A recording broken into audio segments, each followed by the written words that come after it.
事到如今，张二毛怕的不是被曝光，而是怕叶晨和洪武把自己扫地出门。而当他听到叶晨让他自己曝光自己，再去向周良运登门道歉时，整个人顿时如蒙大赦。他带着哭腔感谢道：“谢谢叶大师网开一面，以后我张二毛一定踏踏实实做人，绝不再耍这种小聪明了。要是再有下次，我一定以死谢罪。”叶晨问他：“我让你去负荆请罪，可没说要对你网开一面吧？”张二毛下意识地说道：“叶大师，您刚才话里的意思，不是要饶了我这一回吗？”叶晨感慨道：“张二毛，你确实聪明，但我还是那句话，以后聪明要用在正道上，明白了吗？”张二毛忙不迭道：“明白，二毛明白。”叶晨淡淡道：“放在以前你还在古玩街混的时候，你做这种事也不算什么，毕竟你们那个圈子就是尔虞我诈，造假售假是你们的生存规则，但你现在已经不在那个圈子了，这种事情自然也就不能再做，做了就是不守规矩。周良运当初确实对我岳父有不客气的行为，但那也是我岳父有错在先，你帮我岳父去报复他，这叫是非不分。”说到这里，叶晨又道：“以后绝对不许再对周良运有任何报复行为，传出去搞不好人家还以为是我叶晨是非不分，授意你帮我岳父出气，明白了吗？”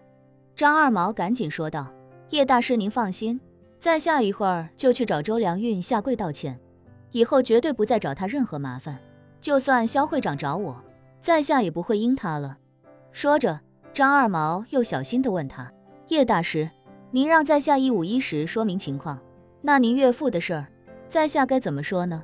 叶晨反问他：“什么叫151时？有所隐瞒，那还叫151时吗？”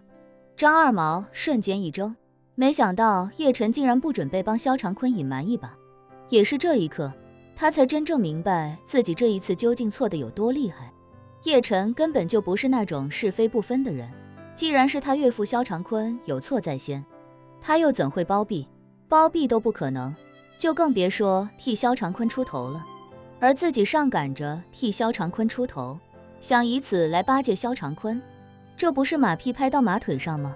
想到这里，他连忙殷勤地说道：“好的，叶大师，在下懂了，在下这就去古玩街向周良运请罪道歉，然后手写一份道歉信，把事情经过151时的全写清楚发在朋友圈。在下的朋友圈里还有很多古玩行业的老同行，到时候整个金陵古玩圈都会知道。”说着，他又委婉地提醒道：“对了，叶大师，肖会长之前说马上就有可能升任正会长了，要是这件事情闹出去，虽然不会把警察招过来，但是对肖会长的声誉还是有很大影响的，估计他接下来想当会长的事儿就有点困难了。”“不要紧。”叶晨语气坚定地说道：“我岳父是什么人，我比你要清楚。如果真让他做会长的话，只能是尸位素餐，德不配位，要是上不去反倒更好。”张二毛恭敬道：“好的，叶大师，在下明白了。”叶晨满意地说道：“好，那我就等着看你表现。”张二毛想起肖长坤，又有些尴尬地说道：“叶大师，肖会长现在正在去迪拜的飞机上，他给了我一个最后期限，要我在他下飞机之后就给他一个明确回复，把那北宋的铜佛要回来。在下要是不能把东西给他，他恐怕是要找您求助的。”“不要紧。”叶晨道，“到时候我会让他知难而退的。另外，他找你麻烦的时候，你态度强硬一些，不需要看在我的面子上就对他卑躬屈膝，久而久之只会让他更加迷失自我，越走越偏。”说到这里，叶晨微微一顿，继续道：“我告诉你，张二毛，这次万幸是没有给别人造成损失，否则你们要真把一件假货卖了几十万，人家追究起来，说不定你俩都是要进去的。”张二毛心中后怕，赶紧摆明态度：“叶大师您放心，以后肖会长再找我，我一概不理，绝不会再帮他做任何事情了。”叶晨嗯了一声，道：“张二毛，我还有个任务给你，看你能不能将功补过了。”张二毛一听这话，顿时激动起来，脱口道：“叶大师您说吧，再难我都拼命完成。叶晨道，我不管你用什么办法，得让我老丈人心甘情愿把钱吐出来，一分都不能留。张二毛下意识地问，叶大师，您是想让肖会长吐利润，还是利润加本金全吐出来？叶晨道，全吐出来自然最好。张二毛立刻答应下来，道，您放心叶大师，我张二毛一定让肖会长一分不少的把30万全退回来。叶晨又道，他买东西的钱，你可不许帮他去讨，这一次得让他疼，听明白了吗？您放心，在下明白。行了，忙你该忙的去吧。张二毛如蒙大赦，连声道，好的叶大师，好的叶大师，在下这就去。挂了电话，叶晨不禁叹了口气，自己这个老丈人这一次玩的确实有点过火了。自打当了书画学会的副会长，并且有机会成为会长之后，他是越来越飘，越来越自我感觉良好。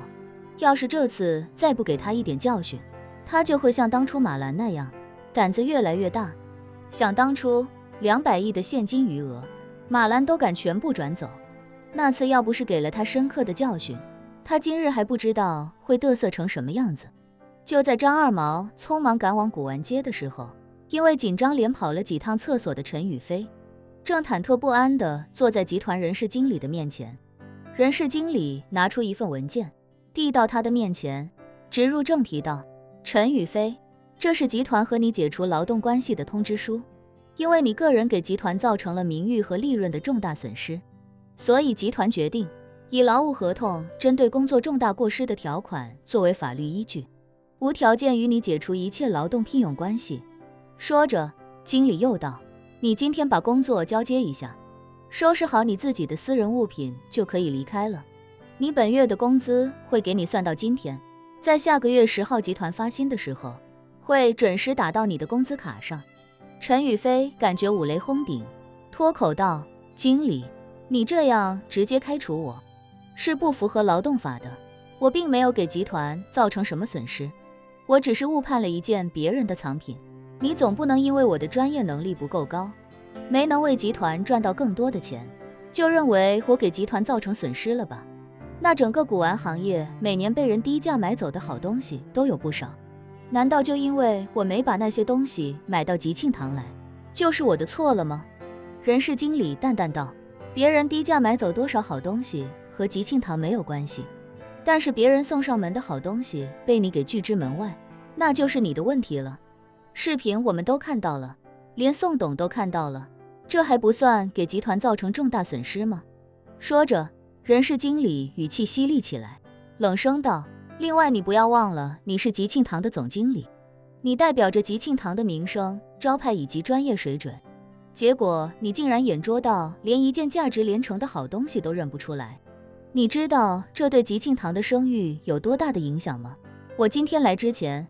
特意咨询了几个对古董有所涉猎的朋友，他们无一例外都知道了你的事情，而且无一例外的都认为你的无知和无能给吉庆堂带来了重大的负面影响，这难道不算是重大过失吗？陈宇飞狡辩道，谁都有看走眼的时候，吉庆堂每年经手这么多东西，我们偶尔看走眼1、2件也很正常啊，就算是机器人也不能确保自己的工作100%不出纰漏，难道就因为我看错了这一件东西就要把我开除吗？人事经理冷冷道，你还不知道自己错在什么地方是吧？我实话告诉你，集团对你们吉庆堂是没有什么盈利要求的，你不给集团赚钱没有问题，但是你不能给集团抹黑。昨天你错失了一件价值2000万的北宋铜佛，也没有什么大问题，只要你不说，集团也根本不知道你跟这么好的东西擦肩而过。但你错就错在自己把视频公布出去了，就是你这条视频给集团和吉庆堂的招牌抹了黑。今天集团以这条视频作为证据开除你，在法律上是完全站得住脚的。如果你不满意出门，可以去找劳动部门，仲裁也可以去找律师起诉，但是你自己发出来的这条视频一定会教你如何做人。陈宇飞一下子绝望起来，他心里也知道，按照这条视频里的内容，自己绝对是犯了重大过失的。集团依据这条视频开除自己，也完全没有任何毛病。此时的他已经悔得肠子都青了，心中哭喊：他妈的，早知道是今天这个局面，老子宁可挨顿打，也不跟张二毛合谋搞这种事情啊！结果周良运没被挤兑走，还他妈因为这件事赚了2000万，而且名声大振。我他妈的什么好处没捞着，工作还马上要丢了，这他妈不是亏大发了吗？一想到这，他对张二毛更是恨意滔天。于是他咬着牙对人事经理说道：我跟您说实话吧，昨天的事情根本就不是我眼拙，而是洪五爷的师爷张二毛针对周良运做的局。那尊铜佛是他收来的，也是他找人到咱们吉庆堂来做样子，让我按照他说的台词把东西给拒之门外。接着他又让人把这东西卖给了周良运，原本是想坑周良运一把，没想到给他送了这么一份大礼。我是觉得五爷跟宋董关系不错，都是朋友，所以想着能帮就帮。既然是配合演戏，这东西我也就没细看，谁能想到他张二毛玩脱了，反倒是把我给坑了一把。求您跟宋董反映一下这件事，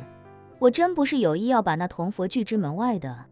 说着，他掏出自己的手机，找到自己跟张二毛的聊天记录，那里面有张二毛给自己的所有剧本台词，跟自己在视频里说的大差不差。他将手机递到了人事经理面前，一脸委屈地说道：口说无凭，我这里有张二毛跟我的聊天记录，您自己看。陈宇飞此刻也只能是死马当做活马医了，